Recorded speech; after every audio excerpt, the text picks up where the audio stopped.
Welcome to another video, guys. I know, 2 videos in 1 week. I'm on fire. Just gonna. Okay.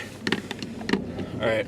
So today, I'm gonna be checking in on the car. It has been at the shop for like, what's today? Friday. Since Tuesday. So 1, 2, 3, 4 days. For what I think may be in some sort of electrical issue or possibly a blown turbo.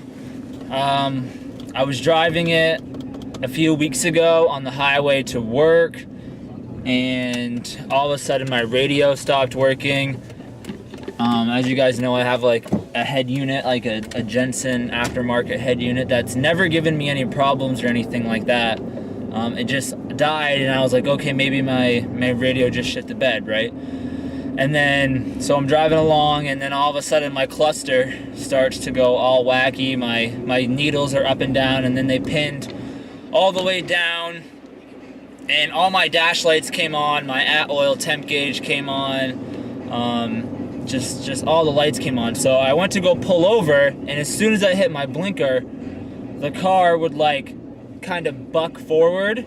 That was like, I tried to turn the headlights on, same thing, even when I hit the brake pedal. So I ended up just moving over on the breakdown lane and letting the coast just stop me eventually.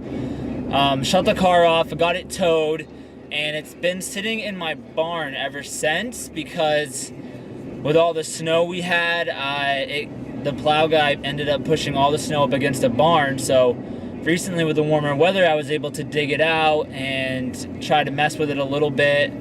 I ended up replacing the alternator because a lot of people told me it may be the alternator, and so I replaced that with the used alternator, but it was a good alternator from an 06 Impreza. And if you guys don't know, that most of the alternators are compatible with each other, you know, most of the models anyway. And the auto store wanted like $200 for a brand new one because it was WRX. So I replaced that. I replaced the battery because the battery was something, I thought maybe the alternator was draining the battery completely or something like that. So I replaced the battery, even though the battery in it wasn't that old. It was only about a year old. So I replaced it with a brand new battery, replaced the terminals. It was doing this thing where I could get it to start up. It would go for a little bit, and then it would die out on me. Like, I'd take it for 2 loops around the block. By the time I get back to my house, my foot would be all the way, you know, pedal to the floor, and I'd barely just be chugging along.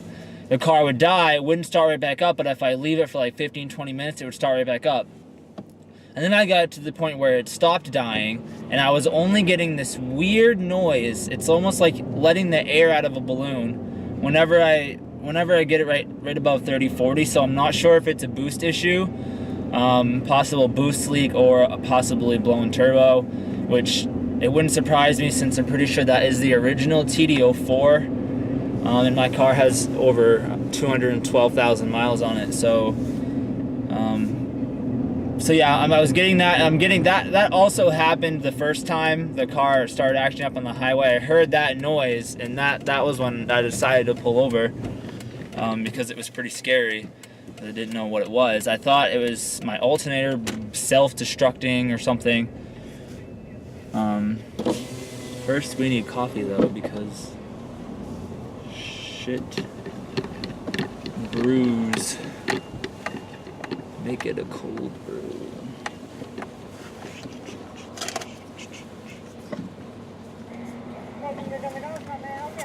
Hi, can I get a second? Yep. I don't know what I want.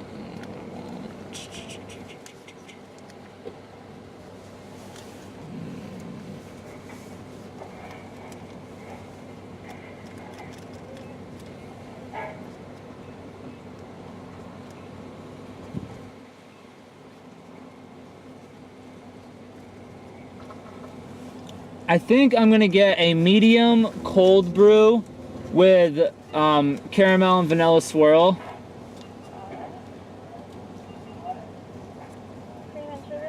can I get almond milk and no sugar? Alright. Is that gonna be all? Yeah. Alright, that is $3.72. Thank you. Never get sugar. That's cream and sugar is the game changer in coffees, especially when people buy coffees. I usually make mine at home, and I use almond milk creamer, but Dunkin' Donuts has the almond milk option, which is cool. So does Starbucks. Starbucks gives you like a coconut milk option, which is nice. It's nice to have dairy-free options when you go out. A lot of places just have the regular cream and sugar, and that's it. But anyway, back to what I was saying. So I was having that issue going on, and then just recently when I pulled it out of the barn, the brand new battery I bought was completely dead. So I charged it, and that didn't work. It was not taking the charge. So I put a different battery in my car from the car I'm driving right now. Got it out of the barn, and it would idle, and then it would die off. So then I tried jumping it with the other car, and it would start right up with the jump, but then as soon as I took the cables off, it would die out.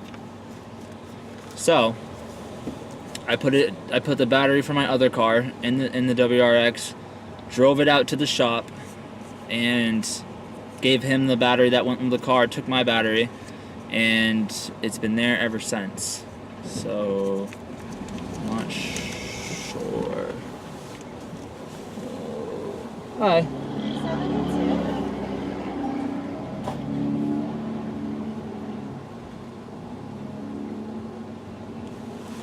Make sure I have room here. Thanks. Yes, thank you. You too. People at Dunkin's are usually so nice. That's a lie. No, they usually are. So I had this shop recommended to me by somebody in my local Subaru group. One of the places they recommended. So, oh shit. You guys went flying.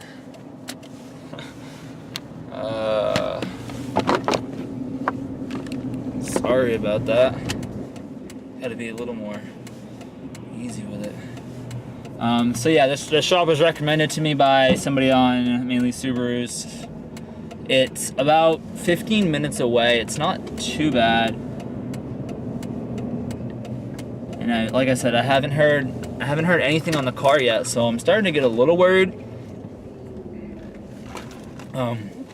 If you guys have been following my channel, you know that. Go.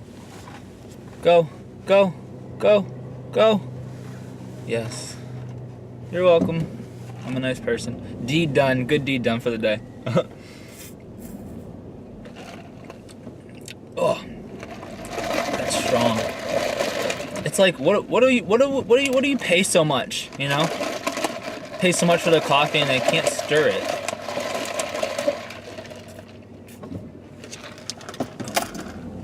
I did tell the guy, the mechanic, or the guy who owns the shop, that it isn't my daily driver and that there was no rush on it. But I didn't think that he was going to take 4 days, and it's probably either he is really busy, but I took it to him at 8 o'clock in the morning on Tuesday, so he's had over 4 full days. It's 3:20 right now on Friday, so he's had over 4 full days to check it out and at least give me a diagnosis, maybe like how much it's going to cost. If you guys have been following the channel for a while, anything that I've done to my car, aside from installing the used downpipe that I had done by 207 Motors, everything else on my car I've installed myself. So, and that's what I usually do. I try to tackle things that I think that I can do that are within my skill set, and if I'm just completely stumped or I feel like it's beyond something that I can do, I'll take it to a shop, because I like working on my car, but I don't, you know, I don't also have the means to do engine rebuilds and things like that, you know, the big projects. If it does in fact happen to be something big, which is also why he might be taking a little bit longer than usual, that kind of worries me. So I'm just gonna stop by, it's not too far, check it out, see if he has anything that he can give me, any information at all, would be nice. So we're gonna head out there and see what they gotta say. All right, we're almost there, out in the complete woods. This is what happens when you live in the sticks. And nobody, I mean, there's garages everywhere, but I mean, they all look like this, so. Hey guys, so I actually passed the place. I was able to talk to him though a little bit, and much to my surprise, he pretty much told me that he thinks there is an issue with the wiring that has to do with the alternator. He put the battery on a charger, charged it all up.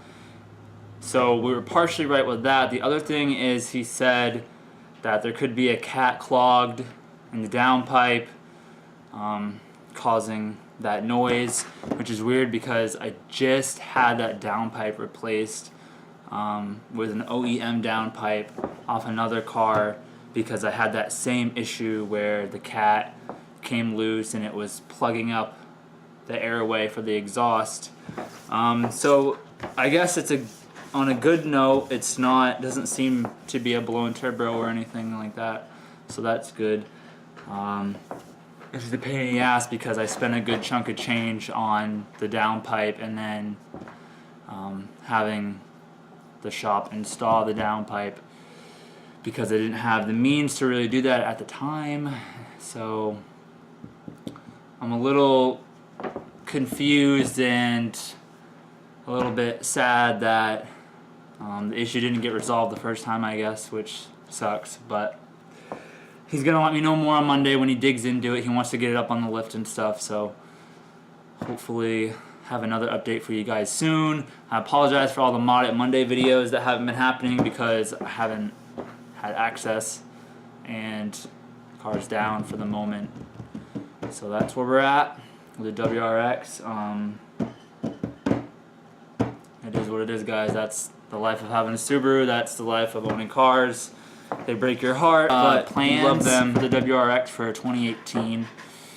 So be on the lookout for that shortly. I'll probably record that on my next day off. So yeah, update on the car.